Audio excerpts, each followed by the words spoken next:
Halo Sobat Santuy, gimana nih kabarnya? Udah pada ngopi belum nih Sob? Kalau belum ngopi, ngopi dulu ya Sob, sambil nonton videonya Konco Movie. Nah, kali ini Mimin akan merangkum sebuah film horor komedi yang sangat legendaris nih. Film ini berjudul Mr. Vampire. Film ini adalah film dari Hong Kong yang dirilis pada tahun 1985 yang disutradarai oleh Ricky Lau dan diproduseri oleh Sammo Hung. Film berjudul Mr. Vampire ini bercerita tentang seorang pengurus mayat sekaligus penakluk vampir bernama Gao. Gao disuruh seorang konglomerat untuk membongkar makam ayahnya. Nah, kejadian itu nih malah menjadi malapetaka bagi keluarga konglomerat itu. Bahkan arwah dari kuburan yang dibongkar menjadi gentayangan. Nah, bagaimanakah kisah selanjutnya? Tanpa berlama-lama, sebelum menonton, cari posisi paling enak, siapkan cemilan, longgarkan celana dalam, dan langsung saja gas oi!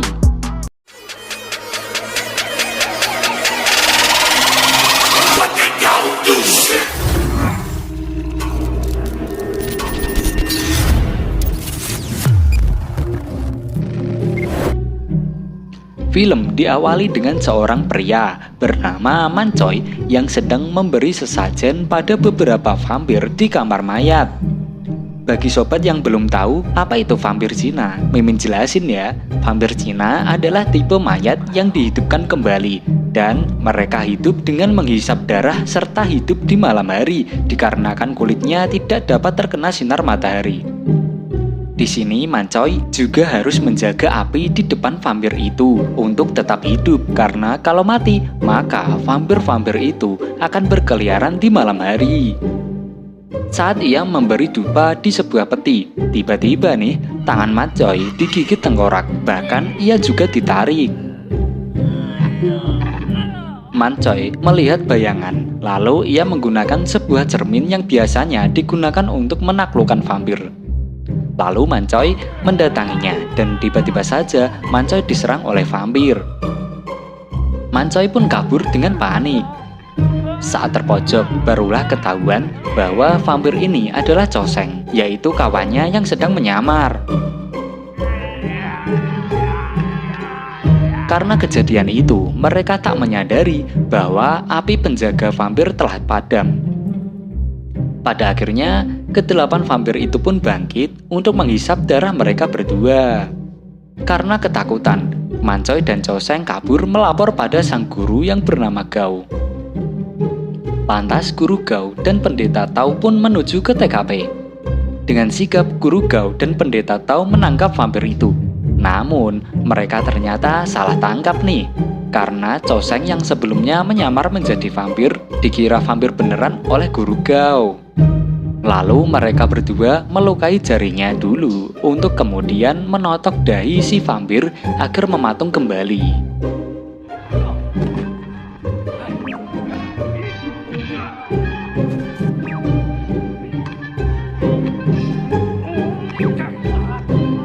Usai membereskan semuanya, para vampir ini diberi kertas mantra di dahinya agar bisa dituntun kembali.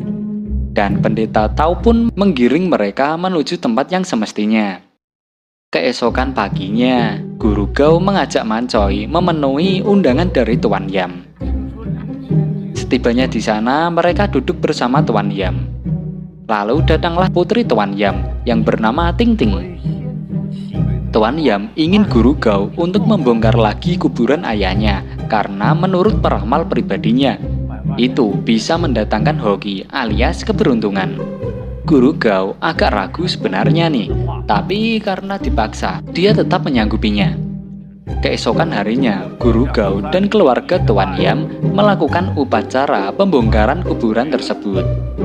Sementara membongkar, guru bertanya, bagaimana hubungan sang peramal dengan ayahnya Tuan Yam itu?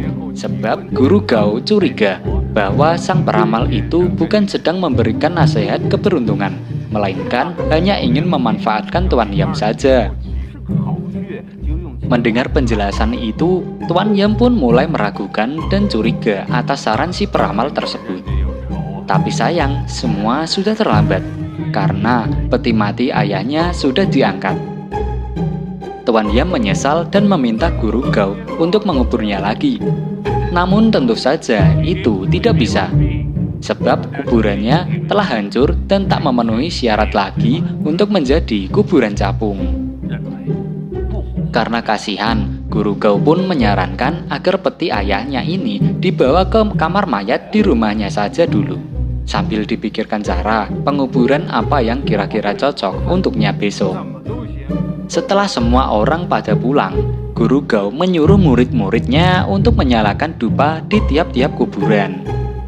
Saat Chow Seng meletakkan dupa di atas makam gadis muda, tiba-tiba saja Chow Seng mendengar ucapan terima kasih dari makam tersebut. Alhasil Chow Seng dan Man Choi pun berlarian. Di malam harinya, Guru Gao melihat banyak pertanda buruk tadi siang. Guru Gao yakin tak lama lagi akan ada yang mati di keluarga Tuan Yam. Mendengar itu, Chow Seng dan Man Choi yang naksir pada putri Tuan Yam, mereka pun memohon pada gurunya agar berbuat sesuatu. Guru Gao pun menyuruh muridnya untuk mengambil tinta, pisau, kuas, dan perlengkapan yang lainnya. Guru Gao pun melakukan sebuah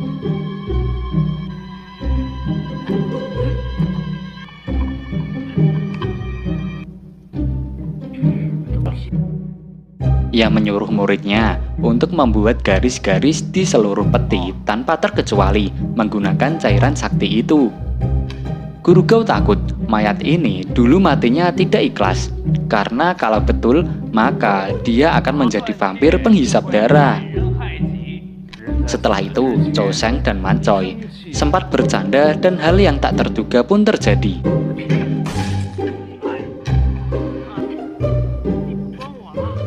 Karena takut kena marah, Chow Seng pun buru-buru pulang naik sepedanya. Tanpa sepengetahuannya, tiba-tiba saja ada hantu gadis cantik naik berbonceng pada Chow Seng. Dia nampaknya suka pada Chow Seng nih, karena siang tadi sudah memberikannya dupa. Namun karena kejedot, hantu ini pun menghilang. Di sisi lain, di kamar mayat, Ayah Yam mencoba keluar dari bawah peti. Tapi dia gagal karena kesetrum garis mantra itu. Namun Ayah Yam mencoba mendobraknya, hingga pada akhirnya peti itu pun meledak. Kemudian Ayah Yam pun pergi ke rumah Tuan Yam untuk membunuhnya. Keesokan paginya, rumah Tuan Yam dipenuhi orang-orang dan juga polisi. Lalu kepala polisi yang bernama Si Wei menenangkan Ting Ting dan berjanji akan menangkap tersangkanya. Si Wei ini naksir berat sama Ting Ting nih, padahal mereka itu sepupuan. Tak lama, Guru Gao datang untuk melihat jenazah Tuan Yam. Sadar ada luka cakar di lehernya, Guru Gao menyuruh kedua muridnya untuk mengecek keberadaan mayat Ayah Yam di kamar mayat. Kemudian ada seorang yang bertanya, apa penyebab kematian Tuan Yam? Secara spontan nih, Guru Gao menjawab bahwa Tuan Yam terbunuh karena cakaran di lehernya. Melihat jari Guru Gao berkuku panjang, tanpa pertimbangan nih, Si Wei langsung menuduh Guru Gao sebagai pembunuhnya nih. Saat hendak digelandang ke penjara, kedua muridnya datang dan bilang bahwa mayat Ayah Yam telah hilang, bahkan petinya pun ikut pecah. Guru Gao mohon izin pada Si Wei untuk berbicara dengan kedua muridnya sebentar. Guru Gao menyuruh Chow Seng untuk membawa peralatan vampir ke penjara nanti malam. Sedangkan Man Choi disuruh untuk mengawal Ting Ting, putri Tuan Yam. Karena Tuan Yam dibunuh oleh vampir, maka secara otomatis dia juga akan berubah menjadi vampir. Di malam harinya, di penjara, Si Wei memaksa Guru Gao untuk mengaku. Si Wei menancapkan besi panas bertuliskan preman ke perut Guru. Tapi bohong, itu cuma simulasi nih. Lalu Guru Gao dimasukkan ke dalam sel. Si Wei meminta besok pagi Guru Gao sudah harus mengakuinya. Sendirian di penjara, Guru Gao mengeluarkan kepalanya untuk mengecek apakah Tuan Yam sudah berubah atau belum. Tapi sayangnya nih, kepalanya malah tersangkut di jeruji besi. Tak lama, Chow Seng pun datang dan mengeluarkan kepala gurunya itu. Kemudian, Chow Seng menyerahkan seluruh peralatan vampir gurunya. Di saat yang bersamaan, Cho Seng melihat Tuan Yam bangkit dan menjadi vampir. Sontak saja, Guru Gao pun menyuruh Cho Seng untuk menempelkan kertas mantra ke dahinya. Meski takut, Cho Seng tetap menyanggupinya. Dengan bersusah payah, akhirnya Cho Seng pun bisa menempelkan kertas itu di dahinya, dan secara otomatis vampir Tuan Yam pun mematung. Mendengar ada keributan, Si Wei masuk lagi. Karena melihat itu, Cho Seng pun lalu bersembunyi. Si Wei dan anak buahnya membaringkan lagi mayat pamannya itu. Lalu mengetahui ada yang bersembunyi, Si Wei pun menyuruh anak buahnya untuk keluar. Si Wei pun girang karena mendapatkan mangsa yang terjebak. Si Wei juga tak sengaja mencabut kertas mantra pamannya itu. Saat ia hendak beraksi, kemudian inilah yang terjadi.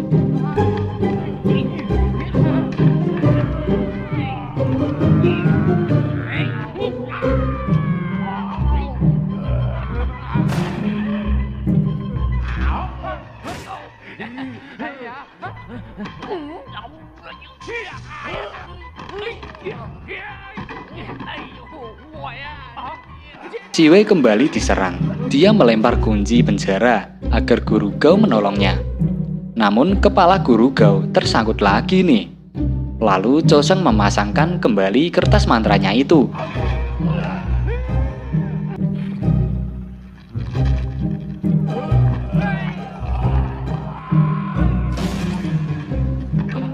Berhasil keluar dari penjara, Guru Gao pun melancarkan aksinya, dan vampir Tuan Yam pun lenyap terbakar.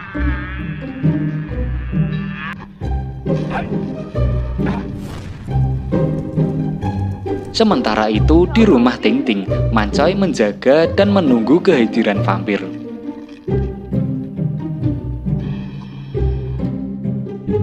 Man Choi mengunci pintu, tapi tetap saja didobrak oleh si vampir. Kemudian mereka berdua kejar-kejaran. Tak lama, Guru Gao dan yang lainnya pun datang. Vampir yang kewalahan pun memutuskan untuk kabur. Usai vampir pergi, rupanya Man Choi tergigit oleh si vampir itu. Akibatnya, Man Choi berpeluang berubah menjadi vampir juga. Tapi Guru Gao mencoba mengobatinya, lalu menyarankan Ting Ting untuk tinggal bersama mereka dulu. Keesokan harinya, Guru Gao mengobati Man Choi dan menyarankannya untuk terus bergerak agar darahnya tidak beku. Man Choi juga diminta untuk bergerak di atas taburan beras ketan sebagai penangkal agar tak berubah menjadi vampir. Namun karena beras ketannya habis, Cho Seng pun disuruh Guru Gao untuk pergi membelinya. Setibanya di pasar, karena pedagangnya curang, maka beras ketannya dicampur dengan beras biasa nih. Lalu di malam harinya, sepulang dari pasar, Cho Seng mendapati seorang gadis cantik yang hendak direnggut. Lalu Cho Seng pun menyelamatkan gadis itu. Ternyata gadis itu adalah hantu yang kejedot di awal film tadi. Dia bernama si Yuyu. Yuyu lalu mengajak Cho Seng ke rumahnya. Dia memberi Cho Seng minuman yang telah tercampur tongkat ali. Setelah nafsu Cho Seng berkobar, mereka berdua pun melakukan aksi mantap-mantap nih.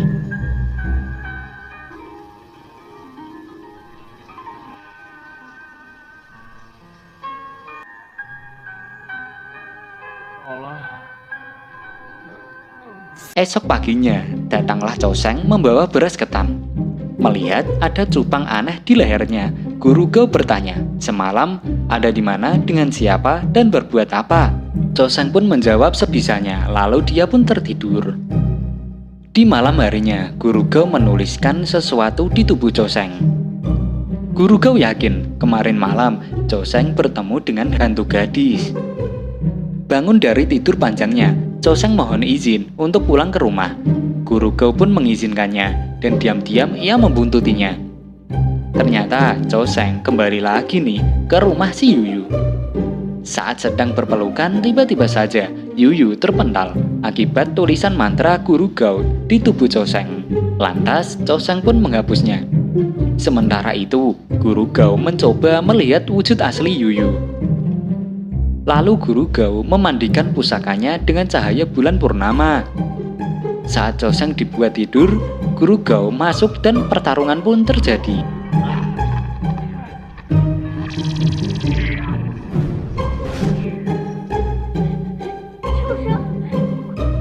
Karena kewalahan, si Yuyu pun membangunkan Chou Sheng dan menyihir penglihatannya.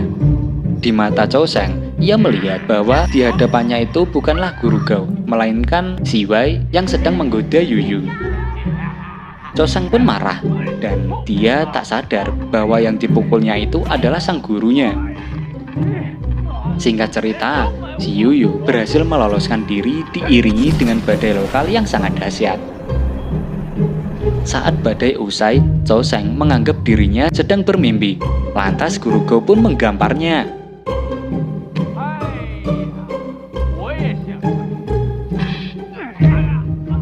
Setibanya di rumah, Guru Gao ngomel pada kedua muridnya yang tidak berguna itu. Guru Gao pun berniat untuk membasmi si Yuyu jika dia berani datang ke rumah ini. Guru Gao mengawal di depan, sedangkan Chou Sheng dan Man Choi ada di dalam. Man Choi pun panik saat jari-jari tangannya mulai tumbuh kuku panjang layaknya vampir. Di waktu yang sama, Guru Gao mulai merasakan kehadiran si Yuyu dan pertarungan pun terjadi.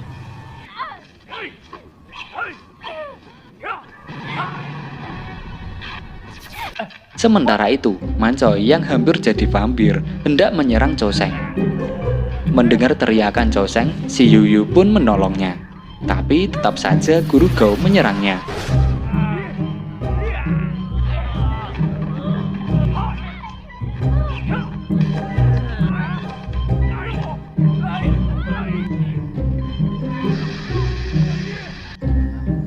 Saat hendak membunuhnya, Chou Sheng melarangnya karena si Yuyu telah menyelamatkan nyawanya. Alhasil Guru Gao pun melepaskannya. Kemudian Guru Gao masuk menangani Man Choi.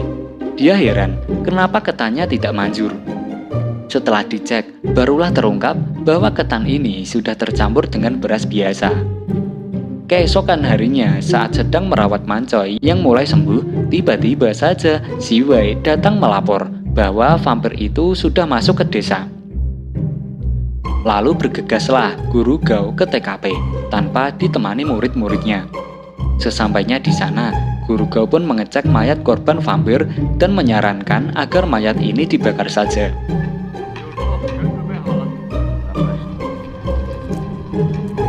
Sementara itu, para murid yang sedang menyiapkan pertahanan, tiba-tiba mereka kedatangan vampir Ayayang.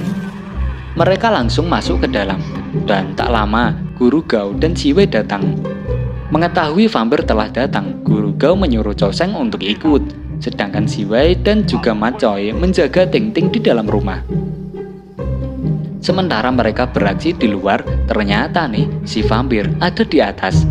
Dan ia pun masuk ke dalam rumah lewat atap. Alhasil vampir itu pun melakukan serangan.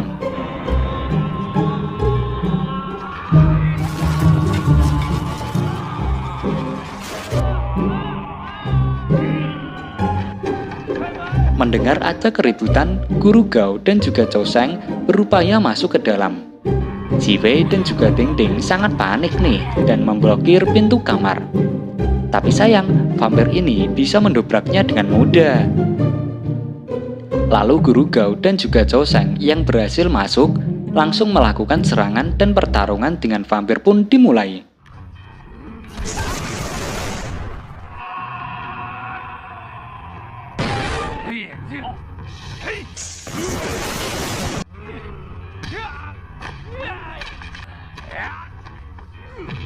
Di tengah keributan, si Wei membuka pintu agar mereka semua bisa kabur. Namun mereka sangat terkaget karena ada banyak vampir di luar sana. Rupanya, itu adalah pasukan vampir milik Pendeta Tao yang hendak membantu Guru Gao. Pendeta Tao pun langsung menyuruh mereka menyerang vampir Ayayang. Tapi sayangnya, vampir-vampir ini tetap kalah juga. Vampir Ayayang akhirnya kalah juga saat Guru Gao dan Pendeta Tao saling bekerja sama. Film pun berakhir dengan adegan vampir Ayayang terbakar hebat hingga lenyap. Nah, itulah rangkuman film Mr. Vampir. Menurut sobat, bagaimanakah film ini? Kalau Mimin sih menyukai film ini ya sob, karena pada masa kecil Mimin selalu nonton film ini. Nah, selanjutnya Mimin akan upload film-film vampir yang lainnya.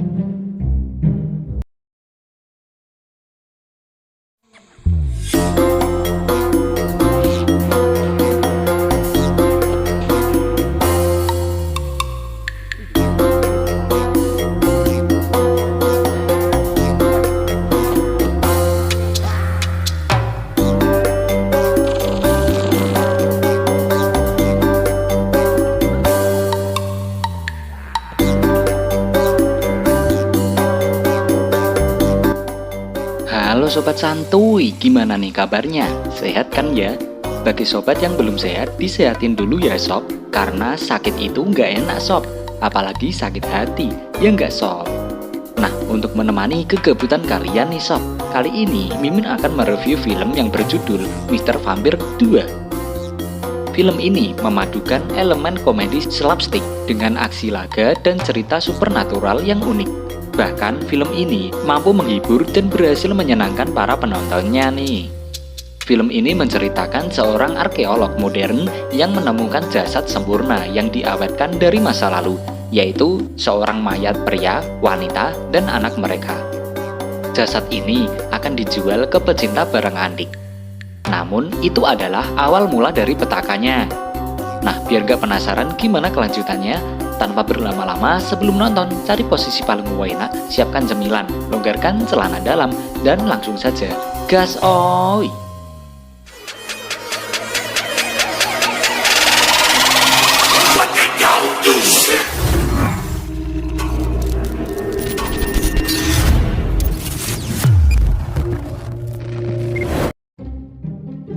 Di awal film, memperlihatkan seorang profesor dan anak buahnya yang sedang mencari harta karun berupa barang antik di sebuah tempat terbengkalai.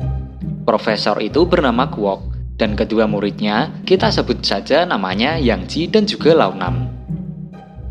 Kemudian, seorang murid yang bernama Yang Ji ini menghampiri profesor, dan ia mengatakan jika dirinya menemukan sebuah barang antik berupa gulungan benang dalam kayu. Mereka pun segera masuk lebih dalam lagi pada sebuah gua yang ada di sana karena mereka yakin di dalam sana masih banyak barang antik lainnya. Di dalam gua itu terlihat banyak sekali tengkorak. Profesor menemukan gigi emas yang masih tertempel di tengkorak itu.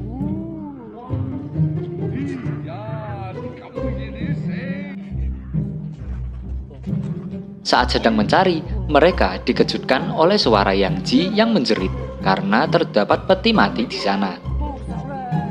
Setelah peti itu dibuka, betapa terkejutnya mereka karena di dalamnya terdapat mayat yang masih utuh dan di kepalanya terdapat kertas mantra yang sepertinya itu adalah kertas segel untuk mematungkan vampir. Profesor pun berinisiatif untuk menjual mayat itu. Lalu, Yang Ji menemukan satu mayat lagi yang berukuran kecil. Ternyata itu adalah ibu dan anak. Tapi, Profesor heran, vampir yang satu lagi pergi kemana? Karena ada satu peti kosong di sana. Lalu, Lau Nam menemukan mayat yang satunya lagi. Nampaknya di sana, mayat itu sedang mencekik seseorang yang kini sudah jadi tengkorak. Menurut Mimin nih, tengkorak itu adalah Guru Gao. Bisa dilihat dari jubah kuningnya, tangannya yang memegang pedang, topi hitamnya, dan tentu saja kertas mantra vampirnya. Nampaknya itu adalah pertarungan terakhir Guru Gao sebelum akhirnya meninggal. Dan pada akhirnya, ketiga vampir itu pun dibawa ke laboratorium milik profesor untuk kemudian dijual ke pasar gelap dengan harga yang sangat tinggi. Sementara murid membersihkan vampir, profesor terlihat sedang menelpon calon pembeli. Namun karena pembeli mau melihat barangnya terlebih dahulu, maka berangkatlah profesor dan juga Yang Ji yang membawa vampir bocah sebagai contohnya.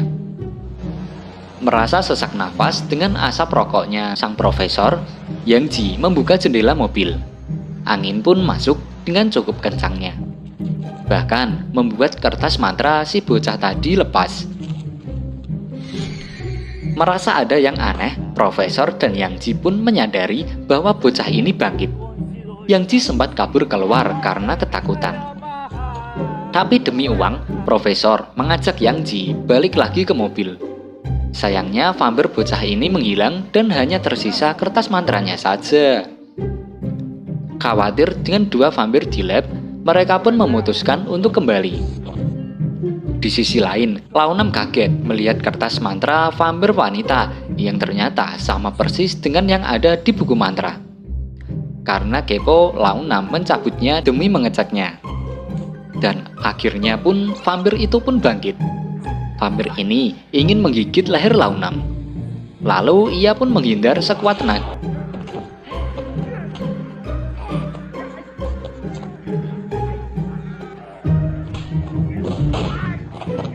Hingga pada akhirnya Launam mencabut kertas vampir pria demi melumpuhkan vampir wanita.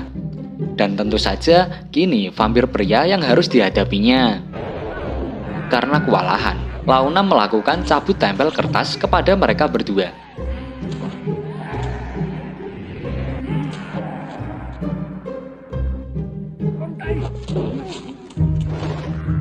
Launam terlempar dan ia segera bersembunyi sambil mengintip si vampir yang hendak melahap burungnya. Usai gagal melahap, kini giliran si vampir yang mengintip Launam. Si vampir berusaha menggapainya, tapi Launam memberikan seluruh pakaiannya. Untungnya, Launam berhasil keluar. Profesor dan Yang Ji juga baru tiba. Tanpa berlama-lama, Profesor dan Yang Ji pun masuk demi menjinakkan vampir itu. Usai terikat, vampir ini masih saja memberontak. Alhasil, Profesor pun menempelkan kertas mantranya vampir bocah tadi. Keesokan paginya, di lain tempat ada seorang bocah bernama Ling Ling yang meminta tongkat bambu pada ayahnya. Tapi karena terlalu sibuk, ayahnya pun menyuruhnya mengambil sendiri saja di gudang. Ling Ling pun menurutinya. Setibanya di sana, Ling Ling dikagetkan dengan sosok vampir bocah. Ling Ling takut dan mengadu pada sang ayah. Tapi karena sibuk, ayahnya pun menghiraukannya. Kemudian, Ling Ling mengadu pada kakaknya. Kakaknya percaya dan mengerahkan pasukannya untuk melakukan penyisiran. Namun ternyata mereka tak menemukan siapa-siapa di dalam. Di malam harinya saat sedang makan sambil menonton TV, ada tayangan berita yang meliput tentang para imigran anak ilegal. Ling Ling bertanya dan sang ayah menjelaskan bahwa imigran anak adalah mereka yang tak punya tempat tinggal lagi, kedinginan dan juga kelaparan. Ling Ling merasa kasihan pada mereka.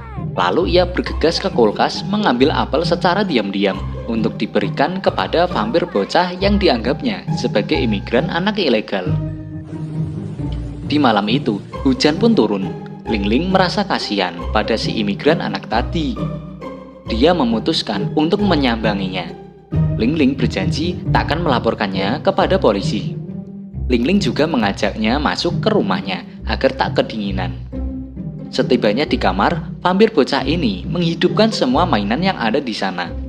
Dan tak lama sang kakak datang. Kakaknya takut melihat vampir ini, tapi Ling Ling meyakinkannya bahwa bocah ini adalah anak yang baik.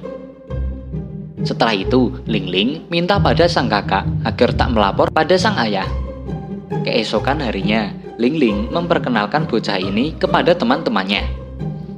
Karena tak bisa bicara, maka Ling Ling pun memberikannya nama Oke Boy. Mulai saat itulah, mereka semua berteman baik dan mengira bahwa Oke Boy benar-benar anak imigran. Dan disinilah kita bertemu lagi dengan pemeran Guru Gao. Kali ini dia berperan sebagai seorang tabib tradisional bernama Lam Yinjing. Lam Yinjing yang sedang sibuk kedatangan Zhendong, pacar anaknya yang memaksa minta direstui menikahi Gigi putrinya. Tak lama kemudian, datanglah Launam. Dia ingin berobat pada Yinjing. Ia pun kaget melihat luka gigitan itu. Yinjing menekan-nekannya, namun Launam mengaku ia tak kesakitan sama sekali. Launam juga mengaku bahwa itu adalah gigitan anak kecil. Yinjing menyuruh pekerjanya untuk merebus beras ketan pilihan. Lalu Yinjing bergegas ke atas, mengambil kitab vampir. Usai beras ketannya matang, Yinjing menempelkannya pada lengan. Yinjing bertanya sekali lagi perihal gigitan itu.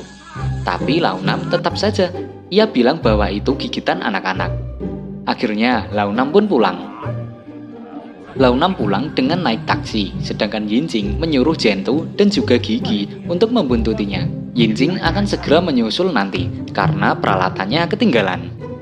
Setibanya di lokasi, kebetulan sekali mereka bertiga hendak berpergian. Gentoo menyuruh Gigi untuk segera mengabari ayahnya perihal lokasi ini. Usai mereka bertiga pergi, Gentoo menyelinap masuk. Melihat ada 2 packing kayu, Gentoo membuka keduanya. Sebagai seorang wartawan, Gentoo yakin jika dia berfoto bareng dengan keduanya, Gentoo pasti akan terkenal. Namun karena ketidaktahuannya, ide itu pun berubah menjadi petaka.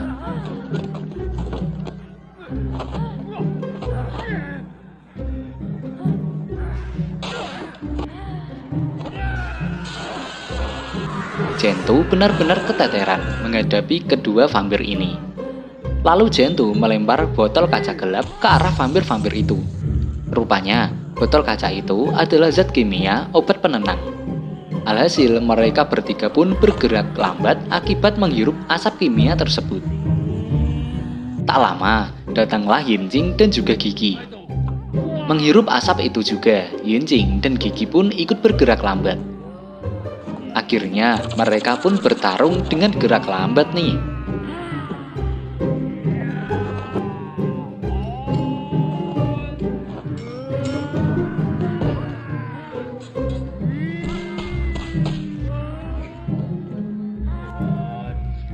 Di tengah pertarungan, Gentoo menyuruh Gigi untuk menelpon polisi.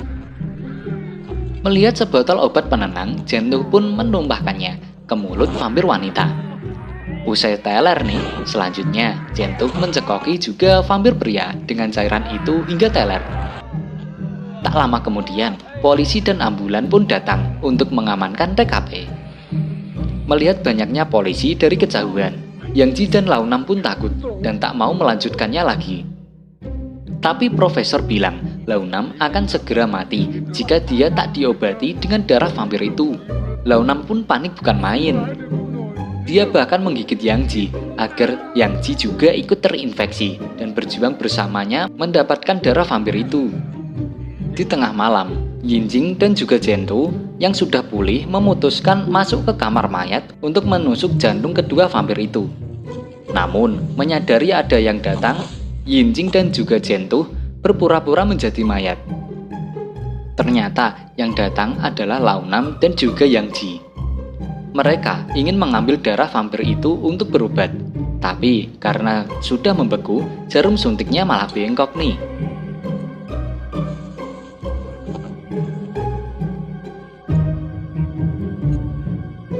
Akhirnya mereka pun membawanya keluar. Profesor menyuruhnya masuk ke dalam mobil box saja. Sesaat setelah ditutup, tiba-tiba saja mobil ini melaju.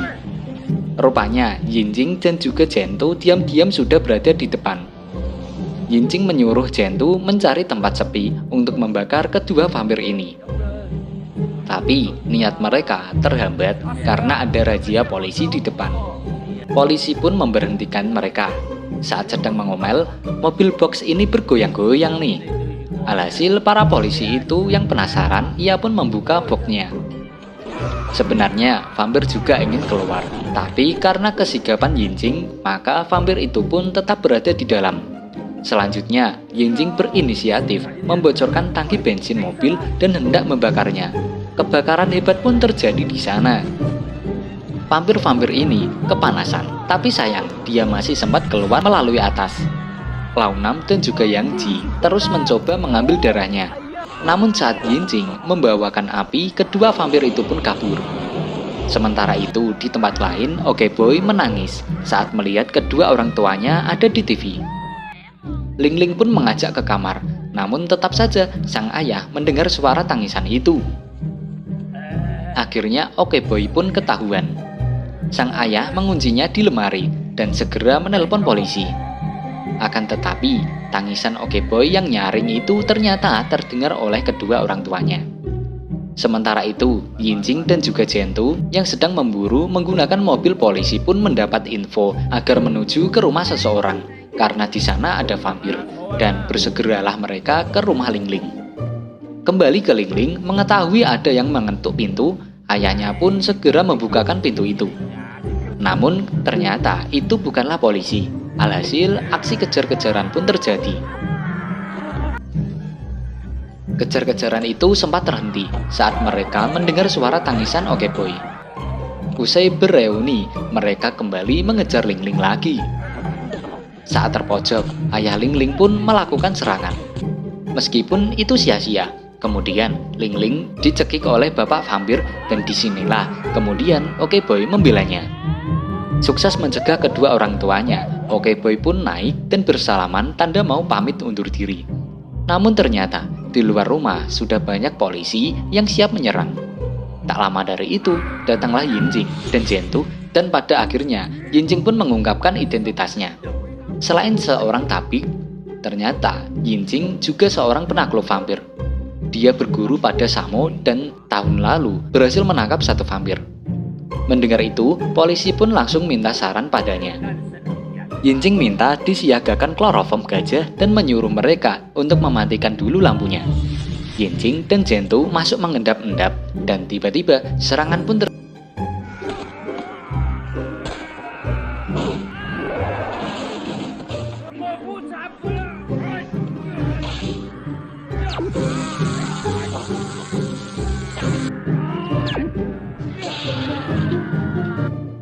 Melihat istrinya tertusuk, vampir ini pun marah besar. Yinjing dan Zhentu menggiringnya keluar. Berhasil menjebaknya, Yinjing memberikan komando. Lalu para polisi pun berniat membersihkan TKP.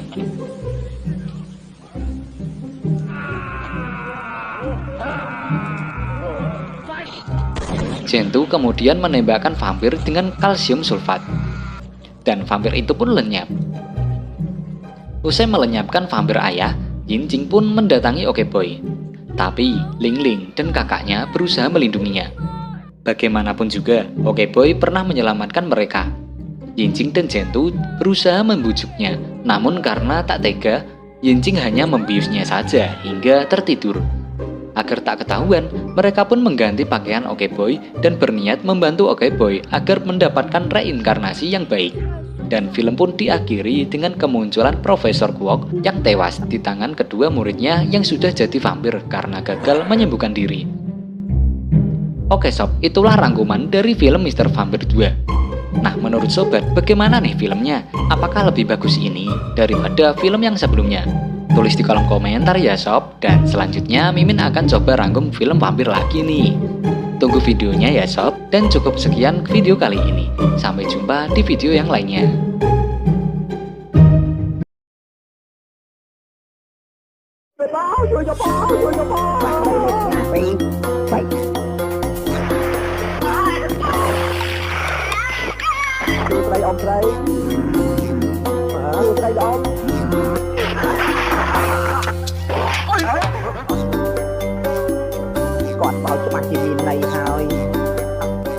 Halo sobat santuy, gimana nih kabarnya? Semoga sobat-sobat semua dalam kondisi yang sehat ya. Dan Mimin doakan juga diperlancar rezekinya. Nah, kali ini Mimin akan menemani kegabutan kalian nih sob, dengan mereview film Hongkong yang berjudul Mr. Vampire 3. Film ini adalah sebuah film horor komedi dari Hongkong yang menggabungkan unsur-unsur mistis, supernatural, dan aksi dalam alur ceritanya. Film ini merupakan bagian dari waralaba Mr. Vampire 1 yang populer pada era tersebut. Meskipun disebut sebagai Mr. Vampire 3, film ini sebenarnya memiliki kisah yang berbeda dan tidak terkait langsung dengan dua film sebelumnya. Bahkan alur film ini flashback ke masa lalu nih, ketika Guru Gao masih hidup. Nah, bagaimanakah ceritanya? Langsung saja tanpa berlama-lama. Sebelum nonton, cari posisi paling enak, siapkan cemilan, longgarkan celana dalam, dan langsung saja gas oi!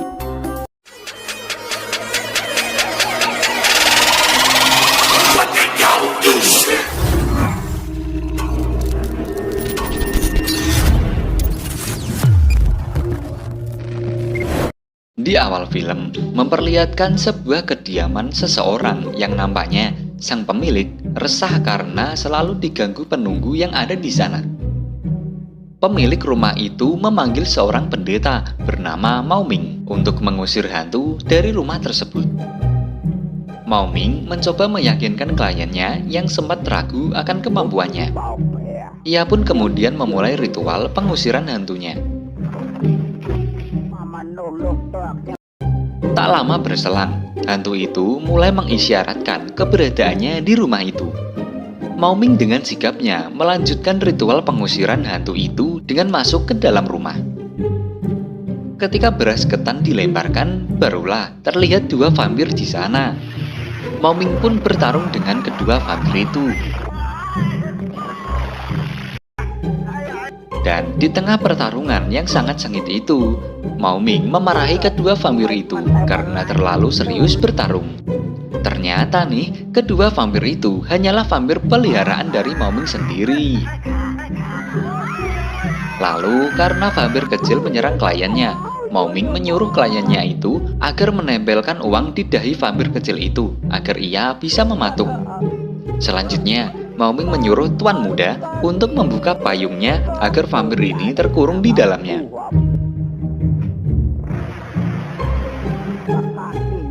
Usai mengusir, Mao Ming dikejutkan dengan teriakan para ajudan kliennya. Sontak saja, mereka pun mendorong Mao Ming masuk ke dalam rumah. Di sana, Mao Ming bertemu dengan hantu cewek yang merupakan penunggu asli rumah tersebut. Seharusnya, hantu inilah yang diusir Mao Ming sejak dari tadi. Mao Ming yang ketakutan memohon pada hantu itu untuk tak mengganggu kliennya lagi. Tapi dia menolaknya, bahkan dia mengundang seluruh anggota keluarganya untuk menyerang Mao Ming. Merasa kewalahan, Mao Ming pun mengeluarkan vampir miliknya tadi yang bernama Tapao. Namun itu percuma saja, sebab mereka berdua tetap keteteran dan pada akhirnya Mao Ming dan Tapao pun kabur dari rumah itu.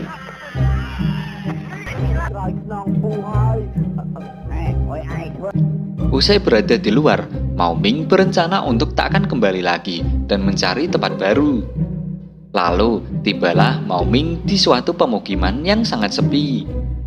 Saat Mao Ming mengetuk pintu tempat penginapan, lalu ia pun masuk. Tiba-tiba saja, Mao Ming disambut para warga. Warga yang sudah muak dengan perampok berkuda belakangan ini langsung menuduh Mao Ming sebagai anggotanya dan berniat untuk membunuhnya. Saat hendak dibunuh oleh Jiang, secara kebetulan Guru Gao nongol dan mencegah Jiang. Guru Gao melarang menuduh orang tanpa bukti. Setelah tahu bahwa Mao Ming bukanlah anggota perampok, Guru Gao pun memimpin para warga untuk melakukan serangan pada perampok berkuda yang sudah mendekat itu. Guru Gao dan warga mengepung kawanan perampok itu di tengah hutan. Ia pun lalu membuat garis pertahanan menggunakan api. Selagi Guru Gao mengobati warga yang terluka, warga lain pun kembali mengejar perampok yang hendak kabur itu. Meski dikeroyok, perampok ini tetap tak gentar karena mereka kebal bacokan. Lalu datanglah Guru Gao. Guru Gao tahu penangkalnya.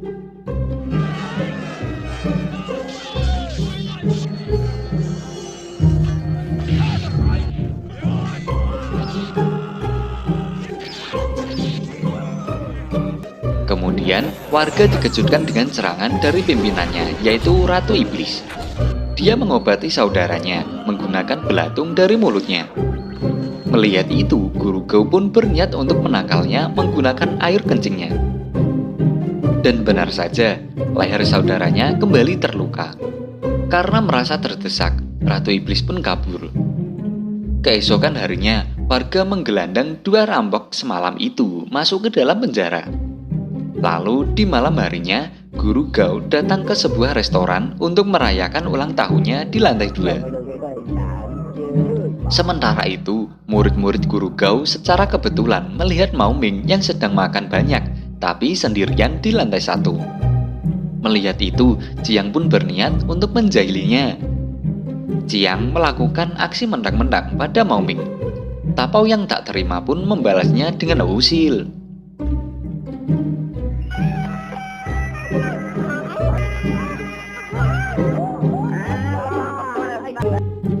Para pelanggan sendiri malah menganggap Jiang sedang melakukan atraksi. Mendengar Jiang meminta tolong, Guru Gao pun turun, lalu membuka mata batinnya. Dan Guru Gao pun menanganinya. Karena tak mau kehilangan vampirnya, Mao Ming pun berupaya menolongnya. Tapi naas, Guru Gao tetap meringkusnya sendirian.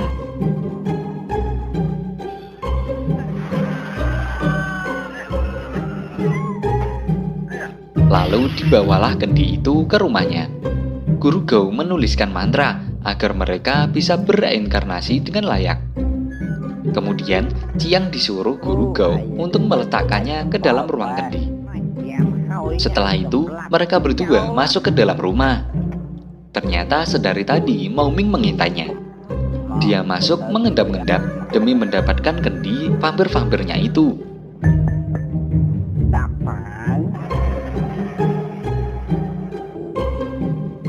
Usai menemukannya, Mao Ming berniat untuk pulang. Tapi dia dihadang oleh Jiang dan Guru Gao. Sebagai teman seprofesi, Guru Gao menasehatinya agar tak memelihara hantu lagi, sebab menggunakan hantu untuk mencari uang merupakan tindakan yang dilarang, bahkan bisa-bisa membawa kesialan baginya. Namun, Guru Gao tetap mengembalikan kendinya dan meminta Mao Ming untuk mempertimbangkannya lagi dengan bijak. Usai Mao Ming pulang, Jiang bertanya bagaimana cara agar tak terlihat seperti hantu. Guru Gao menjawab, olesi saja tubuhmu dengan abu arang. Sepertinya Jiang berniat untuk membalaskan dendam pada vampirnya Mao Ming tadi. Jiang juga mengoleskan daun untuk membuka mata batinnya. Sementara itu, di lain tempat, Mao Ming memecahkan kendi itu. Nampaknya Mao Ming juga mulai sadar atas saran dari Guru Gao tadi. Walhasil Mao Ming pun mengusir kedua vampirnya itu agar tak mengikutinya lagi. Pada akhirnya Mao Ming masuk ke dalam penginapan dan memasang jimat di depan pintunya. Tapao dan adiknya sedih termenung. Di waktu yang sama muncullah Jiang. Jiang mendekati Tapao perlahan-lahan dan kemudian menangkapnya.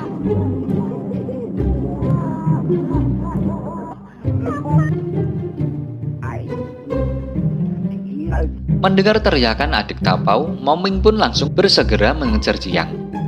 Saat berada di tengah hutan, Jiang terjatuh hingga kendinya pecah. Walhasil Tapao pun keluar. Tapi di waktu yang sama, datanglah Ratu Iblis. Dia mengejar Mao Ming dan menangkap Tapao menggunakan jubahnya Mao Ming. Sedangkan Jiang bersembunyi sambil memanggil bala bantuan. Setibanya warga di lokasi, Guru Gao mendapati satu makam yang mayatnya telah dicuri. Nampaknya Ratu Iblis akan merencanakan sesuatu. Tak lama dari itu, mereka pun membubarkan diri. Di sisi lain, Ratu Iblis memasukkan Tapao ke dalam mayat yang dicurinya tadi. Dia mengaktifkannya dan mencuci otaknya. Tapao disetel agar selayaknya melihat seekor burung saat melihat jubah kuning itu. Di sisi lain, Guru Gao memantau kondisi terkini dari dua perampok yang dipenjara itu. Mao Ming dan para warga juga terlihat sedang mempersiapkan pertahanan yang jitu. Lalu karena merasa tidak modis, Guru Gao melepaskan jubah kuningnya itu. Kemudian Mao Ming pun meminjamnya. Guru Gao, Mao Ming, dan para warga terlihat sudah siap menyambut kedatangan Ratu Iblis. Dan tiba-tiba saja ada yang mengetuk pintu. Mao Ming menyuruh warga membuka pintunya dan berniat langsung menyerangnya dengan darah ayam. Ternyata dia adalah penjual bubur yang sedang mengantar makanan nih. Walhasil tukang bubur pun pulang dan warga kembali menutup pintunya. Tak lama berselang, terdengar suara ketukan pintu lagi. Melihat Mao Ming berjubah kuning, Tapao yang dibawa kendali pun langsung mengejar-ngejar Mao Ming. Mao Ming bingung kenapa cuma dia yang dikejar-kejar. Lalu Guru Gao pun menolongnya, tapi karena sulit dilepas, Mao Ming pun kembali dikejar. Hingga akhirnya Guru Gao keluar dari penjara itu untuk mengatasi Tapao. Setelah pengawasan di penjara mengundur, Ratu Iblis pun datang ke penjara. Dia berniat untuk membebaskan kedua saudaranya, tapi ternyata itu semua adalah jebakan. Jiang dan Changban mengikatnya, dan bermaksud untuk mengurungnya dengan pintu baja. Tapi mereka malah keberatan nih. Terjebak dalam perangkap sendiri, Jiang dan Sang Ban pun menjadi bulan-bulanan. Melihat mereka diajar, Mao Ming pun menunjukkan tempat ditahannya kedua saudaranya itu. Lalu Ratu Iblis pun keluar dan bergegas menyelamatkan mereka berdua. Namun sayangnya, itu adalah jebakan di dalam jebakan. Sontak saja Ratu Iblis pun marah besar nih. Lalu Mao Ming kabur keluar, berganti Guru Gao yang masuk, dan pertarungan sengit pun berlangsung.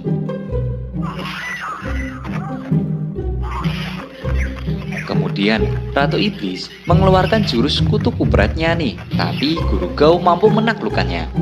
Setelah itu Ratu Iblis mengeluarkan jurus bersembunyi, dan lagi-lagi Guru Gao mampu menangkalnya. Dan kali ini giliran Guru Gao yang mengeluarkan jurusnya. Merasa sekarat, Ratu Iblis pun kabur dan tersungkur di dekat sumur. Mereka semua sempat saling tatap-tatapan. Pada akhirnya Ratu Iblis pun bunuh diri dan menceburkan dirinya ke dalam sumur. Usai kejadian itu, Tampau sadar kembali, tapi Mao Ming mengusirnya jauh-jauh. Sedangkan Guru Gao menyuruh warga untuk membakar semua mayat yang ada di sana. Guru Gao juga mengajak Mao Ming ke rumahnya untuk berobat. Namun tatkala Fok dan Saun hendak membakar kedua mayat itu, tanpa sepengetahuannya, mereka melepaskan tali mantranya terlebih dahulu. Alhasil kedua mayat itu bangkit dan merasuki tubuh Fok dan juga Saun. Di sisi lain, usai mengobati Mao Ming, Guru Gao disambut meriah oleh para warga lantaran berhasil membunuh semua perampok sakti itu. Saat sedang makan-makan, tiba-tiba saja Fok dan Saun datang. Guru Gao khawatir karena mereka berjalan dengan tumit mengangkat. Lalu Guru Gao menyuruh Jiang dan Sang Ban untuk menggiringnya dulu. Selepas itu, Guru Gao dan Mao Ming berupaya membubarkan kerumunan karena ada hantu di sana. Tetapi karena mereka menolaknya, Guru Gao pun mengajak warga menemui hantu itu. Dan setelah melihatnya langsung, para warga langsung lari terbirit-birit. Mereka semua masuk ke rumah Guru Gao dan masing-masing mengambil jimat perlindungan. Karena tak kebagian jimat, Jiang dan Sang Ban pun diajar habis-habisan. Lalu Mao Ming datang membawakan sebuah cermin demi mengeluarkan arwahnya.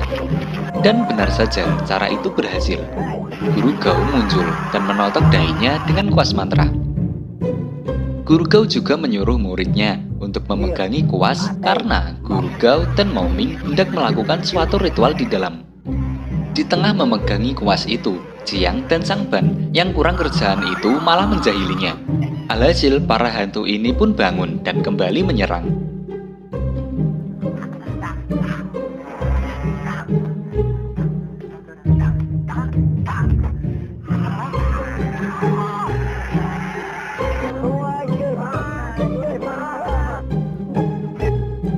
Mendengar teriakan muridnya, Mao Ming dan Guru Gao langsung bergegas keluar dan melancarkan aksinya ini.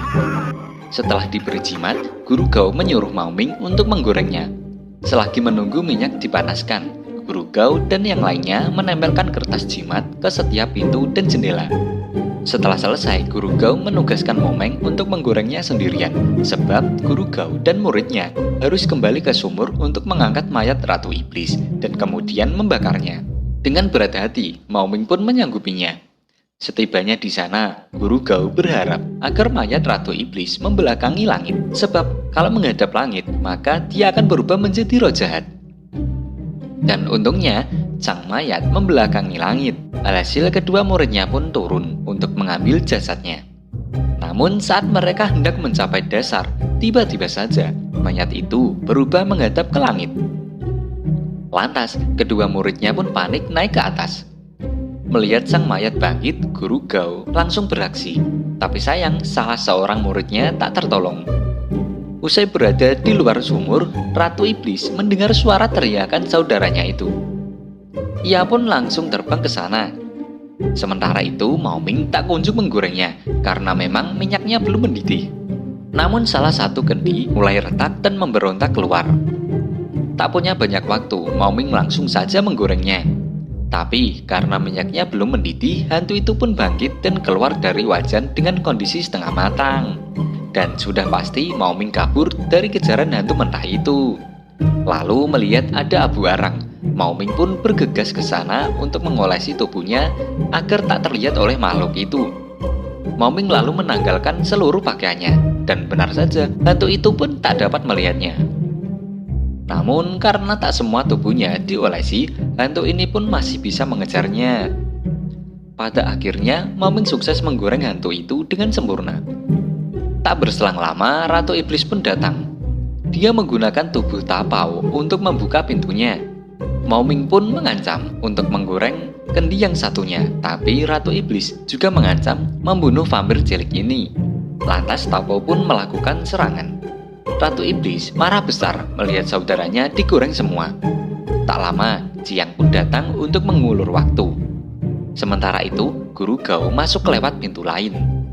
Mendengar Jiang yang sudah terdesak, Guru Gao pun muncul dengan kemonceng saktinya. Lalu, Mao Ming kerasukan Ratu Iblis. Guru Gao mampu menjinakkannya. Jiang berniat menusuknya, tapi Guru Gao melarangnya, karena itu bisa membunuh Mao Ming. Guru Gao perlu arwah lain untuk mendorong keluar si Ratu Iblis ini. Tapau pun bersedia melakukannya, meskipun itu dapat membahayakan dirinya. Dan proses pendorongan pun dimulai. Karena tak kunjung keluar, adik Tapau pun melakukannya juga. Dan pada akhirnya, Ratu Iblis pun terbunuh dengan kemoncengnya Guru Gao. Dan film pun berakhir. Oke sob, itulah rangkuman film Vampir 3. Bagaimana nih menurut kalian filmnya sob? Selanjutnya Mimin akan mereview film-film vampir lagi nih. Tetap stay di channel ini ya sob. Dan sekian dulu video kali ini. Sampai jumpa lagi. Bye bye.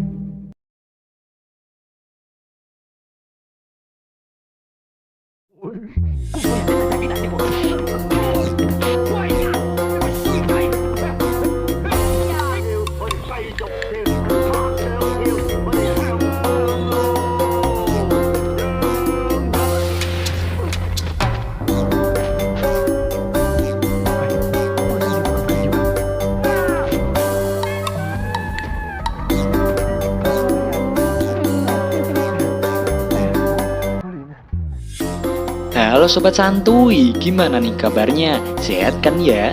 Bagi sobat yang belum sehat, disehatin dulu ya sob. Karena sakit itu nggak enak sob, apalagi sakit hati, iya nggak sob? Nah oke sob, untuk menemani kegabutan kalian nih, kali ini Mimin akan mereview sebuah film yang berjudul Mr. Vampir 4. Film ini adalah sebuah film horor komedi Hong Kong tahun 1988 yang disutradarai oleh Ricky Lau dan diproduksi oleh Sammo Hung dan Jessica Chan. Film Mr. Vampir 4 ini menceritakan dua orang pendeta yang saling bermusuhan. Tapi mereka harus mengatasi permusuhan mereka ketika ada vampir keluar dari peti mati dan mengancam untuk melampiaskan malapetaka ke pedesaan. Nah, bagaimanakah ceritanya? Tanpa berlama-lama, sebelum menonton, cari posisi paling enak, siapkan cemilan, longgarkan celana dalam, dan langsung saja gas oi!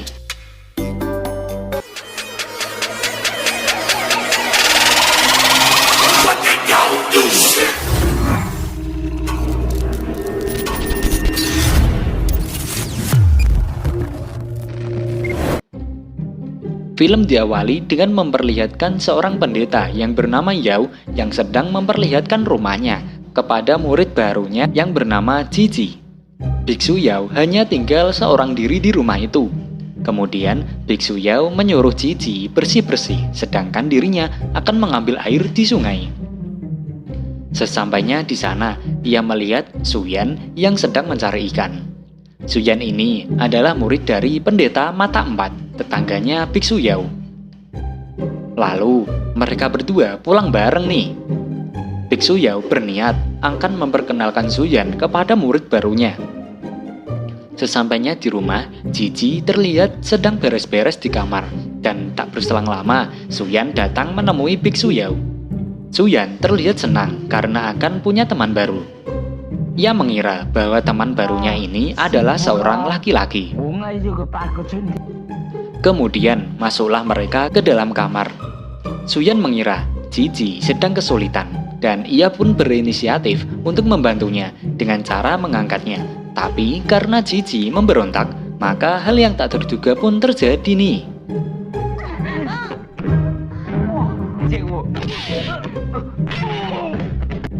Wah, si Suyan ini dapat enak-enak nih. Nah, jelas saja dong, Cici pun tak terima akan hal itu dan ia pun mengejarnya. Cici yang marah besar, ia pun keluar rumah. Agar tak diamuk Cici, Biksu Yao berpura-pura untuk memukuli Suyan. Tapi Biksu Yao lupa diri, malah memukuli Suyan sungguhan.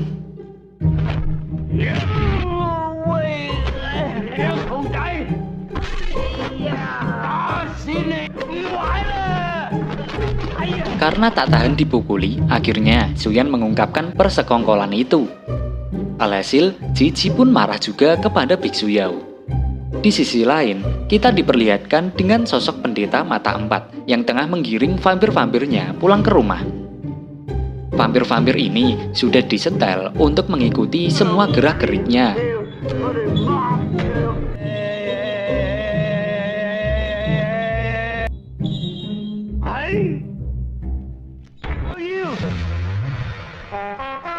Melihat ada kodok, karena merasa capek juga, mata empat pun mengambil kodok itu dan memasukkan kertas mantra. Alhasil, para vampir pun mengikuti kodok, sedangkan mata empat bisa duduk dengan santainya. Di tengah perjalanan, satu vampir mata empat diculik oleh siluman wanita. Menyadari itu, mata empat pun menghadapinya. Lalu, siluman ini mencoba untuk menggoda mata empat.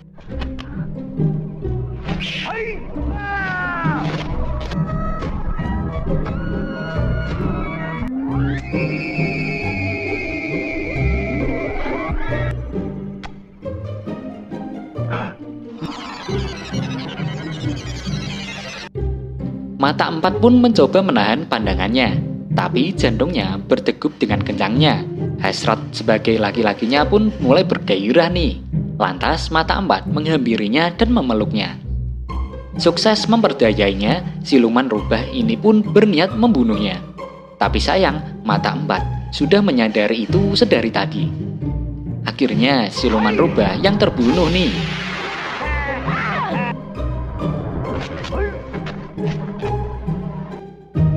Keesokan paginya, mata empat tiba di rumahnya. Karena tak dibukakan pintu oleh Suyan yang masih tertidur, mata empat pun berniat memberinya pelajaran. Mata empat memprogram vampir-vampirnya itu untuk memukul secara otomatis jika mendengar teriakan kesakitan. Lalu masuklah mata empat ke dalam rumah. Dia memukul Suyan, tapi Suyan tak berteriak.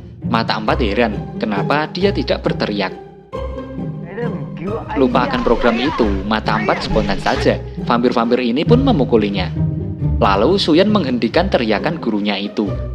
Karena masih kesal, mata empat pun membalasnya nih.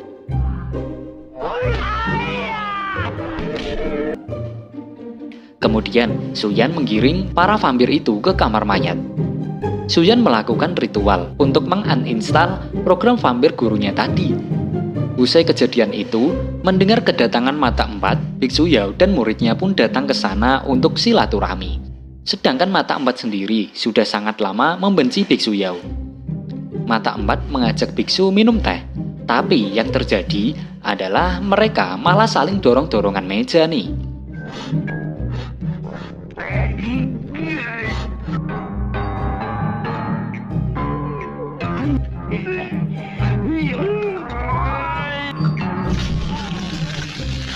Pertarungan selesai saat kedua muridnya membawakan sarapan. Namun, saat sarapan pun Biksu Yao dan mata empat masih saja bertengkar. Akhirnya, Biksu Yao mengalah dan pergi dari sana. Keesokan harinya, di pagi buta, mata empat terbangun karena mendengar suara ritual dari Biksu Yao, tetangganya. Dia lalu bergegas ke rumah Biksu Yao. Mata empat berencana untuk membeli rumah ini agar dia bisa tidur dengan nyenyak. Tentu sajalah, Biksu Yao menolaknya mentah-mentah. Lalu saat mata empat hendak pulang, dia melihat ada boneka biksu di situ. Mata empat menginginkannya dan meminta Biksu Yao untuk menempelkan sidik jarinya sebagai kenang-kenangan. Setibanya di rumah, Mata Empat menyuruh muridnya untuk mempersiapkan peralatan. Ternyata nih, Mata Empat berniat untuk menyantet sang biksu menggunakan boneka santet. Dan benar saja, Biksu Yao bergerak sesuai dengan gerakan boneka santet tadi. Hal ini bisa terjadi karena sidik jari Biksu Yao sudah tersimpan dalam boneka itu. Cici datang dan kebingungan atas sikap gurunya itu. Lalu, Biksu Yao meminta Cici untuk mengambil 1 siung bawang putih. Usai memakannya, Biksu Yao pun sembuh. Dan benar saja, kecurigaan Biksu Yao bahwa pelaku atas tindakan kali ini adalah si Mata Empat. Biksu Yao dan Cici mendatangi Mata Empat. Ternyata nih, Biksu Yao juga punya ilmu santet. Lalu, boneka santet Mata Empat itu pun dia berikan kepada Cici. Cici membalasnya dengan menggunakan petasan. Melihat itu, Suyan yang tak tega memohon ampun pada Cici. Tapi Cici tetap pada pendiriannya. Tak lama, Biksu Yao datang memaafkannya dan meminta Mata Empat untuk jangan mengulanginya lagi. Dengan terpaksa, Mata Empat pun menyanggupinya. Biksu Yao bilang bahwa penangkal santet ini adalah minum 1 galon minyak. Lantas, Suyan membawakan minyak itu dan gurunya pun meminumnya. Keesokan paginya, terlihat ada rombongan pengantar mayat yang melintas di depan rumah Biksu Yao dan Mata Empat. Rombongan itu dipimpin oleh pendeta Tao bernama Chung. Mata Empat menghampirinya dan bertanya perihal peti emas yang mereka bawa. Pendeta Chung menjawab bahwa mayat dalam peti ini kemungkinan akan berubah menjadi vampir. Lantas, Mata Empat menyarankannya agar langsung dibakar saja. Tapi sayang, itu tidak bisa, sebab mayat ini berasal dari perbatasan. Maka mereka harus meminta izin dulu dari pihak kerajaan di ibu kota. Lalu Biksu Yao pun datang, dan ia memiliki saran juga agar mereka melepaskan atapnya demi mendapatkan asupan sinar matahari yang cukup. Usai beristirahat, rombongan itu pun kembali melanjutkan perjalanannya ke ibu kota. Di malam harinya, turunlah hujan yang sangat deras. Mata Empat punya firasat buruk perihal mayat dalam peti emas tadi. Lalu di tengah hutan, rombongan ini pun kehujanan. Pengawal pangeran yang bernama Yan mendesak orang-orangnya untuk segera mendirikan tenda. Kemudian menyadari mantra dari peti mati emas yang mulai luntur karena atapnya tadi sudah dilepaskan. Pendeta Chung memohon pada Yan agar petinya dulu saja yang dimasukkan ke dalam tenda. Tapi Yan menolaknya karena Yan lebih mengutamakan sang pangeran. Lalu saat mereka hendak memasukkan peti emas ke dalam tenda yang kedua, tiba-tiba saja hujan reda. Dan hal yang tak terduga pun terjadi, di mana petir menyambar peti emas itu. Ternyata itu adalah pertanda dari kebangkitan vampir. Melihat itu, pendeta Chung berusaha mengakalinya dengan mengikatkan tali tambang. Tapi sayang, upaya itu sia-sia. Si vampir bangkit dan menghisap darah manusia. Tentu saja, pendeta Chung tak tinggal diam. Dia menyuruh murid-muridnya untuk mengikat vampir ini menggunakan tali vampir. Namun sayang, upaya mereka tak membuahkan hasil.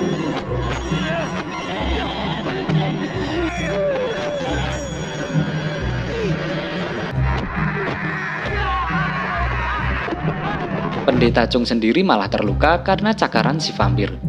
Sedangkan murid-muridnya terpendal jauh. Selepas itu, para prajurit pangeran menyerang vampir ini. Namun tetap saja, vampir ini kembali melakukan aksi pembantaian. Melihat vampir yang mendekat, pangeran pun berupaya menyerangnya. Lalu, Yan pun menyelamatkannya. Tak lama, pendeta Chung datang untuk mengulur waktu. Akhirnya, Yan dan pangeran pun bisa kabur dari sana. Mereka kembali ke rumahnya Biksu Yao. Biksu Yao memasukkan mereka ke dalam. Ia juga melihat ada luka cakar di lengan pangeran. Lantas, Biksu Yao pun menyuruh Cici untuk mengobatinya. Yan menceritakan pada Biksu Yao apa yang telah terjadi. Mendengar itu, Mata Empat dan Biksu Yao langsung bergegas ke sana, sedangkan Cici dan Suyan menjaga pangeran di rumah. Sesampainya mereka di lokasi, Mata Empat mendapati Pendeta Chung membunuh anggotanya sendiri nih. Dia terpaksa melakukannya karena anggotanya telah terjangkit virus vampir. Pendeta Chung yang sudah terjangkit virus vampir juga meminta Mata Empat untuk membunuhnya, tapi ia menolaknya. Alhasil Pendeta Chung pun bunuh diri dan Mata Empat pun membakarnya. Di sisi lain, Cici, Yan, dan Suyan berada di kamar untuk mengobati sang pangeran. Melihat Cici yang begitu perhatian, Suyan pun iri dan berpura-pura sakit nih. Lantas Cici pun mencemaskannya. Kemudian Suyan berpura-pura kesulitan nafas dan meminta Cici untuk memberikannya nafas buatan. Cici pun melakukannya, tapi dengan dilapisi dengan kain. Merasa tak puas, Suyan kembali berpura-pura sambil memejamkan matanya. Tak lama, Yan pun kembali, dan tanpa basa-basi, Yan langsung memberikan nafas buatan untuk Suyan. Suyan pun kaget, lalu keluar.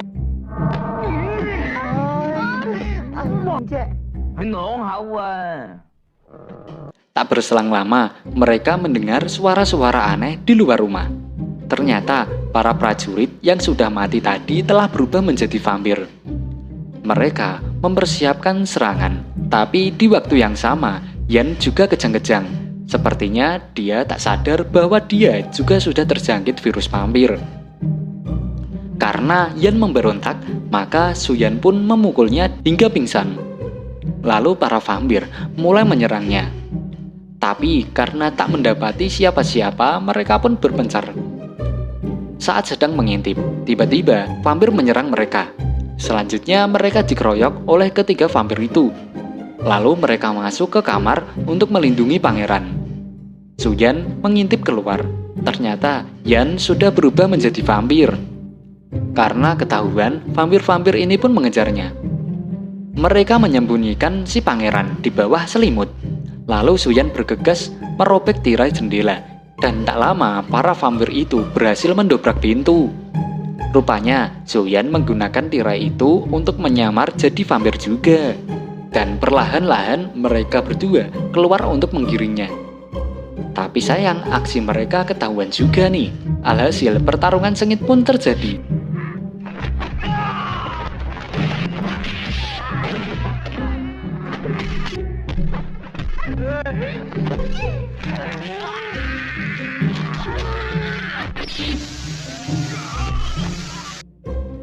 Akhirnya, Biksu Yao dan Mata Empat kembali untuk menyelamatkan muridnya. Dan Yan pun meninggal. Lalu mereka kembali ke rumahnya masing-masing untuk berobat akibat serangan vampir tadi. Saat Cici duduk di dekat jendela kamarnya, tiba-tiba saja Cici pun membawa pangeran pergi, sedangkan Biksu Yao berusaha menangani vampirnya. Tak lama Mata Empat pun muncul. Ia menyabetnya dengan pedang, tapi sayang pedangnya malah patah nih. Lalu Mata Empat menempelkan satu kertas mantra ke dahinya. Tapi sayangnya, bahkan kedua mantra sekaligus tak mempan kepadanya. Meski telah lama bermusuhan, tapi kali ini Biksu Yao dan Mata Empat saling bekerja sama untuk mengalahkan vampir itu. Tapi sayang, vampirnya berhasil kabur. Cici dan Suyan disuruh untuk mengamankan si pangeran. Mereka pergi ke kamar mayat dan mengunci pintu rapat-rapat. Lalu mereka mengolesi lantai dengan gulali untuk menjebak vampir jika dia datang lewat pintu depan. Mendengar suara misterius, Suyan mendekatkan telinganya ke lantai. Cici pun menolong Suyan yang sedang kesulitan. Lalu si vampir naik ke dalam. Mereka pun kabur dan tak sengaja menginjak jebakannya sendiri. Untungnya mereka sempat meloloskan diri. Lalu guru mereka datang dan menghampiri si vampir. Mata Empat menyuruh Suyan menyiramkannya dengan air beras. Namun vampir itu masih tetap kuat saja. Mereka mengeroyok vampir itu dan mencoba berbagai serangan. Tapi sayang, hasilnya tak memuaskan. Alhasil, Mata Empat pun mengeluarkan jurus pamungkasnya, yaitu meminta pertolongan kepada leluhurnya. Dan mata empat pun berubah menjadi berotot nih. Dan benar saja, tenaganya bertambah menjadi berkali-kali lipat. Namun saat hendak menghabisi vampir itu, kaki mata empat tertusuk oleh beling, lantas tenaganya pun menghilang.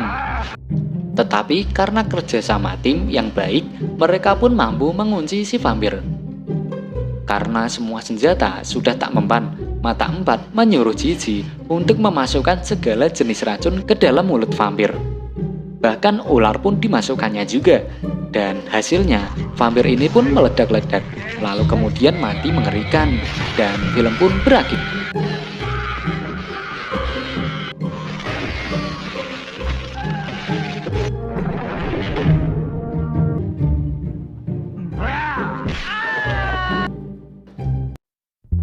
Oke sob, itulah rangkuman dari film Mr. Vampir 4 dan sekaligus menjadi film terakhir dari deretan film Mr. Vampir.